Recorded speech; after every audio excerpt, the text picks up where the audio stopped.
Overnight fame crowned a teenage powerhouse. Then the internet wrote a darker story.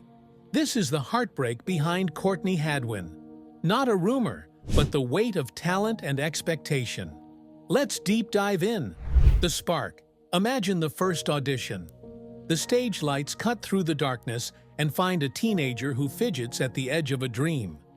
There is a hush, a breath held, a look that says, "I am not sure I belong here."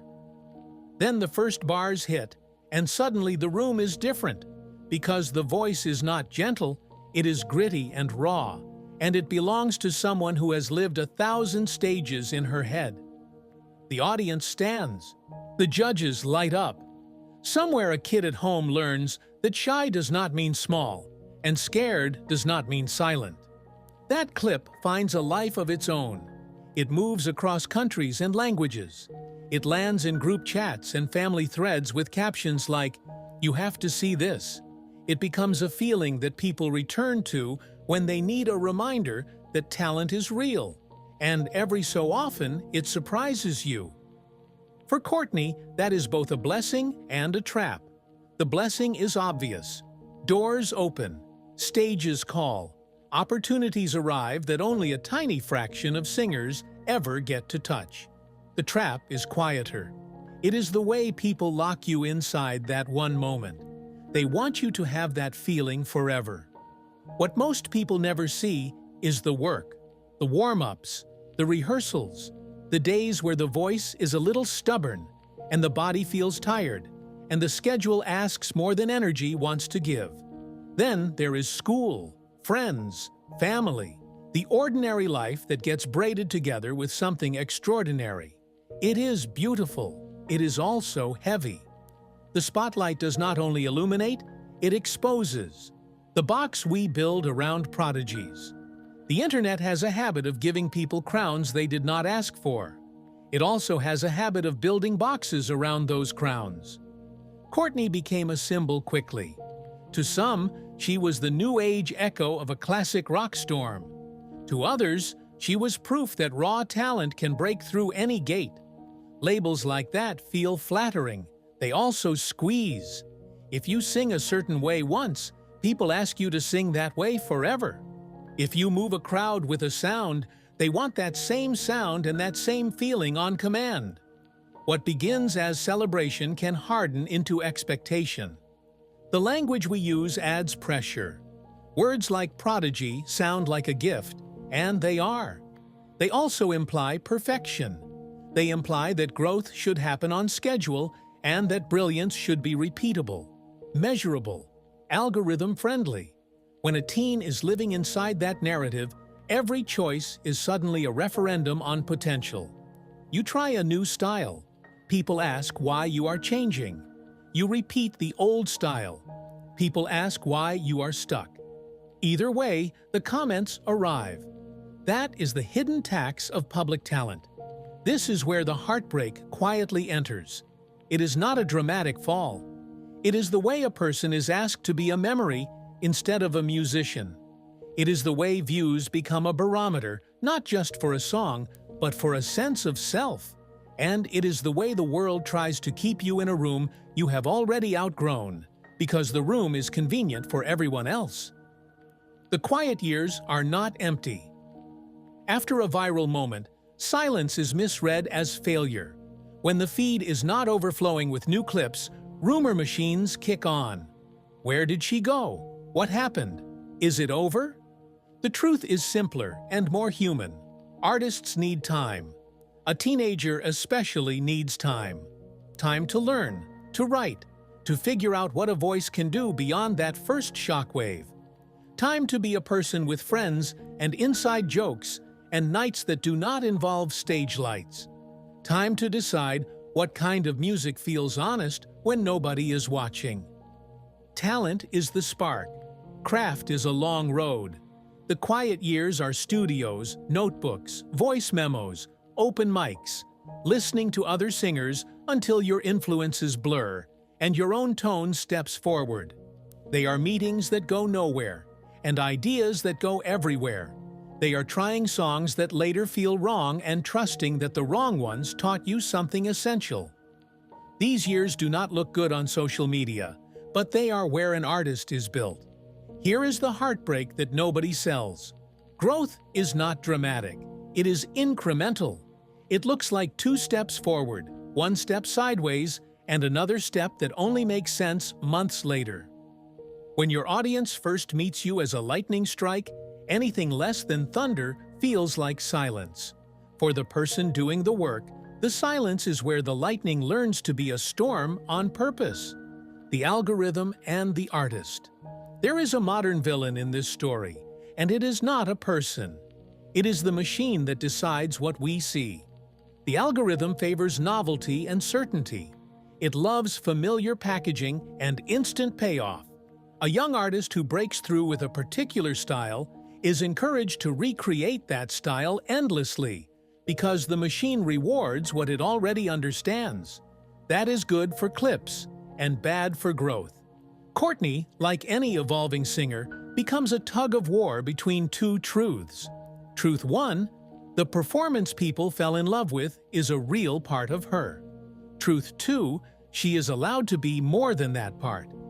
The algorithm whispers, stay the same. The artist whispers, keep going. That tension is exhausting. It is also the birthplace of authenticity. The heartbreak arrives when audiences confuse bravery with betrayal. Trying something new is not a rejection of what came before. It is a continuation. Imagine the pressure on a teenager who sees comment sections turning into scoreboards. Song choices are scrutinized. Outfits are debated. Comparisons are thrown around like confetti that sticks to your shoes. None of this is the worst thing in the world. It is simply a constant noise that can drown out the inner voice that music requires. And in that noise, any pause looks like defeat. Any detour looks like a crash. The Rumor Factory. Type her name into a search bar, and you will find headlines that reach for the most dramatic phrase possible. Words like tragic get thrown into titles because they promise a payoff. The strange thing is that the payoff is usually the same story you have already seen, just told with music you have already heard. The tragedy in that is ours, not hers. We accept a shortcut. We pick the version that confirms our appetite for a rise and a collapse. We reduce a human arc to a dramatic beat. Here is the truth that matters. A viral audition is a prologue, not a complete novel. The chapters that follow are messy, full of edits, and occasionally full of pages that never get published. They are still worth reading. The real heartbreak is that our attention span rarely lets an artist grow at the pace that art demands. So, we substitute myth. We say someone disappeared when they simply stepped away from the loudest room to build something of their own. Courtney did not become a ghost story. She became a working artist. That means some days are about creation and some days are about survival. It means some opportunities arrive with glitter and cameras, and some arrive as quiet emails. It means sometimes the loudest stage is internal, where you fight yourself to keep believing that your gift is still yours to shape. The human behind the headline. We can talk about notes and tones and the way her phrasing bends like a guitar string. We can talk about stage presence that turns nerves into fuel. That is all real, but the part that matters most is simpler. A teenager with a big voice had to learn how to live with that voice when it stopped being a miracle and became a responsibility. That is heavy for anyone, and it is doubly heavy when the internet is watching. There are real stakes to that kind of pressure. Anxiety does not care about likes. Self-doubt does not care about standing ovations. Identity does not care about trends. The work becomes finding a way to sing through those realities without letting them script you. Some days that is easy. Some days it is the hardest thing in the world. None of that looks like tragedy on a timeline. It looks like a life. If you have ever tried to build something while everyone tells you what it should be, you already understand her story. The heartbreak and the hope live side by side. The heartbreak is the weight of expectation. The hope is the joy that keeps bubbling up anyway. The joy of a new melody. The joy of a small room clapping along. The joy of realizing that you are not trying to recreate a moment, you are trying to create a life. Reframing tragedy. So, what is the tragedy in a story where the artist is still here, still singing, still learning? Maybe the tragedy is how we talk about talent. We use the same dramatic verbs over and over. Explodes, slays, destroys. Then we get bored, and we say it fades, falls, vanishes. We forget that between those poles, there is a long middle full of ordinary days where a person chooses to keep going. Or maybe the tragedy is how rarely we allow young artists to change without turning their growth into a referendum. When you meet someone at 14 on a stage that amplifies everything, you are not meeting a finished version. You are seeing a snapshot of potential. If we let snapshots become a prison, we lose the chance to watch the full film. Here is a better version of the headline. The heartbreaking tragedy is not Courtney. The heartbreaking tragedy is how easily we mistake stillness for failure, and how quickly we hunger for collapse when patience would let us witness transformation. The lesson is simple. Artists are not products on a shelf. They are people. Give them time, and they surprise you in ways that your first rush could not imagine. The craft of becoming. We often celebrate what talent sounds like. We do not talk enough about what work feels like. Work is repetition. Work is voice care on days where it would be easier to cancel. Work is writing lyrics that feel awkward until one line finally clicks and opens the rest. Work is saying no to gigs that would bring attention but steal energy from the songs you actually need to make. Work is saying yes to rooms that are small because they let you experiment without the weight of a million eyes. Courtney's craft, like any artist's, is defined by choices. Do you lean into the sound that the world expects? Do you stretch toward the sound that nobody expects, including yourself? Do you embrace the past that people associate with your voice? Do you bend that lineage into a path that fits your age, your stories, your time? There is no single correct answer. There is only the patience to keep answering honestly.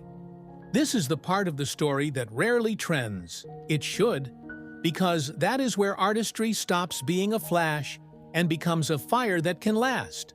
Watch any singer who found a way to build a career, and you will find years where the public story looked quiet while the private story roared. The private story matters. That is where you become a musician instead of a memory. The audience's role. We, the audience, are not passive in this story. We shape what survives. If we reward only instant replay, we will only get copies of what already worked. If we reward curiosity, we will get courage. The best way to support an artist you care about is to give them room to be new. That means listening with grace. It means letting a song sit with you before you decide it is a masterpiece or a misstep. It means rooting for the person more than the persona. There is also a more practical role. Click the music when it drops. Share the performances that feel honest, not just the ones that fit the old narrative. Leave comments that talk about what moved you instead of what you wanted repeated. That is how an artist hears a signal through the noise. Not because numbers do not matter, but because meaning matters more. The heartbreak turns into hope when a community chooses patience over spectacle. When we decide that a career is not a sequence of viral moments, it is a relationship between an artist and the people who choose to listen. Courtney's story is not a cautionary tale about fame. It is a case study in how we can be better fans. The mirror. Stories like this are not only about them, they are about us. We all have a version of that first audition, a moment where we surprised ourselves and the room noticed. The temptation is to spend the rest of our time trying to recreate that moment. The growth is learning to build something bigger and more sustainable. That building is unglamorous. It is also the only way to become who we were meant to be. Maybe that is why this story hits so hard. Behind every headline, there is a human trying to find a rhythm that feels like home. For a singer, that rhythm is literal. For the rest of us, it is the tempo of our work and our rest and our relationships. The choice is the same. Will we chase the high of applause? Or will we do the quieter thing, the harder thing, and keep showing up even when nobody claps? Courtney Hadwin's journey invites us to choose the second path, to value practice as much as praise, to understand that the internet is a loud room and your purpose is a quiet one.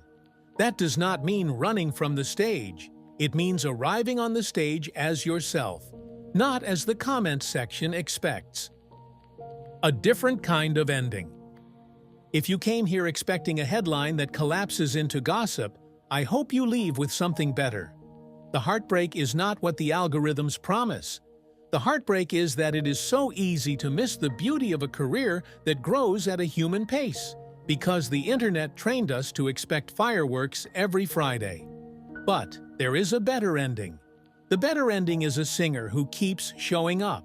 Some nights are magic, some nights are work. All of it adds up. The better ending is a voice that matures, a stage presence that feels less like a mask and more like a home, and songs that tell stories that only she could tell. The better ending is a journey that belongs to the artist, not the headlines. If this story moved you, hit like and subscribe, share it with a friend, and tell me one lesson you are taking from Courtney's journey. Your voice shapes this channel.